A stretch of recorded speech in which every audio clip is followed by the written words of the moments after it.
Ma'am इसमें लेकिन एक चीज़ और है कि जैसे कि अगर मार्केट करेक्शन की बात करें, अगर बड़ा कोई करेक्शन अगर होता है तो उसका इम्पैक्ट हाइब्रिड फंड्स पे कैसे पड़ता है, एक तरह से अगर वो आप समझा पाए तो। जी अभिषेक जी, हाइब्रिड फंड जैसे आपको पता है कि आप शेयर मार्केट के करेक्शंस की बात कर रहे हैं ना यहाँ जी, पे। मतलब एक तरह से उसमें जो आपकी रिटर्न कैपेबिलिटी होती है या फिर रिकवरी कैपेबिलिटी होती है वो जी कैसे इसमें एडजस्ट होती है। जी जी। सो देखिए, हाइब्रिड फंड में क्या होता है ना कि जो भी शेयर बाजार में निवेश करते हैं वो यूजुअली उनके कॉल्स जो होते हैं वो मीडियम टू लॉन्ग टर्म ही होते हैं। शॉर्ट टर्म बहुत कम रहते हैं, शायद थोड़ा बहुत स्मॉल कैप में उन्होंने डाला हो या थोड़ा बहुत जो उनके जजमेंटल कॉल से एक्टिव फंड मैनेजर्स जो डालते हैं वो उसमें डालते हैं। लेकिन जब रिटर्न्स की बात आती है इसमें, तो मार्केट सेंटिमेंट्स अगर खराब है, अगर मार्केट ही आपको साथ नहीं दे रहा है, तो अच्छी से अच्छी कंपनियों के भी भाव नीचे जाते हैं। तो जब हम हाइब्रिड फंड में डालते हैं तो मार्केट जब परफॉर्म नहीं करता है, और अगर मेजॉरिटी आपने शेयर मार्केट में डाला है, जैसे कि एग्रेसिव हाइब्रिड फंड में आपका 65% तक शेयर बाजार में होता है, और अगर वो ही परफॉर्म नहीं कर रहा और डेट ने शायद आपको 7-8% रिटर्न दे भी दिया, लेकिन ओवरऑल अगर आपका मार्केट ने नेगेटिव रिटर्न्स दिया है, तो आपको वो रिटर्न्स दिखेंगे नहीं, वो 2-3% रिटर्न्स दिखेंगे या 4% रिटर्न दिखेंगे। तो जो डेट के रिटर्न्स है वो छुप जाते हैं, क्योंकि इक्विटी के रिटर्न्स जो है वो बहुत कम है या नेगेटिव है, तो ओवरऑल आपका एवरेज रिटर्न जो है वो आपको कम मिलता है। शायद यही वजह है कि दर्शकों को लगता है या इन्वेस्टरों को, निवेशकों को ये लगता है कि हाइब्रिड फंड में लगाने के बाद भी हमें क्यों कम रिटर्न्स मिल रहे हैं, क्यों नेगेटिव रिटर्न्स मिल रहे हैं। लेकिन दो चीजों का ध्यान प्लीज रखिएगा। एक, कि आपने कौन से प्रकार के हाइब्रिड फंड में निवेश किया है। क्या वो एग्रेसिव हाइब्रिड फंड है तो आप उसको बिल्कुल इक्विटी सेविंग्स फंड के जैसे नहीं देख सकते हैं, या कंजर्वेटिव के जैसे नहीं देख सकते हैं। और दूसरा, आपने कितने समय के लिए लगाया है। कि आप उसको सिर्फ 1 साल में देख रहे हो, तो फिर ये आपको टाइम देना पड़ेगा, उसको एटलीस्ट 3 साल का टाइम देना पड़ेगा।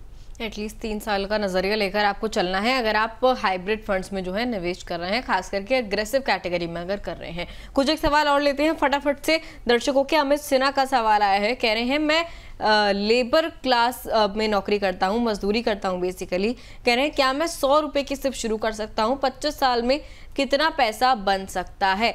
मैम आपकी क्या सलाह रहेगी। जी, आप 100 रुपए से भी शुरू कर सकते हैं। SIP, छोटी SIP भी आज बहुत ही अच्छी तरह से हमारे देश में लॉन्च हुई है, जिसमें securities and exchange board of India, AMFI और काफी म्यूचुअल फंड हाउसेस जो है वो छोटी SIP लेके 100 रुपए से भी आपको निवेश करने का एक मौका मिलता है। आप जरूर कर सकते हैं। और आपको अगर ज्यादा पैसा चाहिए तो 100 रुपये की SIP से काम नहीं बनेगा। मैं आपको रिक्वेस्ट करूंगी कि एटलीस्ट 500 रुपया अगर हर महीने आप निवेश कर सकते हो, अगर आपसे मुमकिन है, तो अगर आप 500 रुपये की SIP 30 साल के लिए करते हो, और अगर आपको 12% CAG और रिटर्न्स भी मिलता है, तो आप सिंपल SIP अगर टॉपअप भी नहीं करोगे, कुछ नहीं, तो भी आप 30 से 35 लाख रुपया जमा कर पाओगे जब आप रिटायर होंगे, जब आप 30 साल के बाद वो पैसे को लेना चाहोगे तो। लेकिन 100 रुपया SIP से मेरे ख्याल से आप 8 लाख से लेके 10 लाख के आसपास पहुंच सकते हो, अगर आपको 12% CAGR रिटर्न मिला तो। सो मैं यही रिक्वेस्ट करूंगी कि थोड़ा पैसा ज्यादा लगाइए, ताकि आपको आगे जाके पैसा पैसे को खींचता है, और कंपाउंडिंग, ब्याज के ऊपर ब्याज, चक्रवृद्धि ब्याज जो आपको मिलना चाहिए वो बेहतरीन तरीके से मिल पाएगा। अगर आप थोड़ा सा पैसा ज्यादा निवेश करोगे तो आपको बहुत सारा पैसा लंबे समय में मिल सकता है। यहाँ पे एक बात और मैं बताना चाहूंगी कि अगर आप 5 साल अपना SIP लेट शुरू करोगे ना, तो आपका पैसा आधा हो जाएगा जब आप रिटायर होंगे, या जब आपको वो पैसा वापस लेने का टाइम आएगा। तो प्लीज आप जितना हो सके जल्दी शुरू करिए। 100 रुपए से शुरू करिए, लेकिन इसको बढ़ाइए, टॉपअप करिए, जितना हो सके ज्यादा पैसा निवेश करिए और लंबे समय के लिए करिए, आपको बहुत फायदा होगा। मैम लास्ट में जाते जाते एक क्विक रिस्पांस आपसे चाहेंगे कि 3 ऐसे कौन से हाइब्रिड फंड्स हैं जो कि आपकी फेवरेट लिस्ट में शामिल हैं, और कितने टर्म के लिए इनमें निवेश करना चाहिए। हाँ, तो देखिए, हाइब्रिड फंड्स में मेरा तो मैं थोड़ी ओल्ड स्कूल ऑफ थॉट्स की हूँ शायद और मुझे ऐसा लगता है कि हमारे पास ऑलरेडी 30 साल पुराने हाइब्रिड फंड्स है, बैलेंस एडवांटेज फंड्स है, इतना बढ़िया ट्रैक रिकॉर्ड है।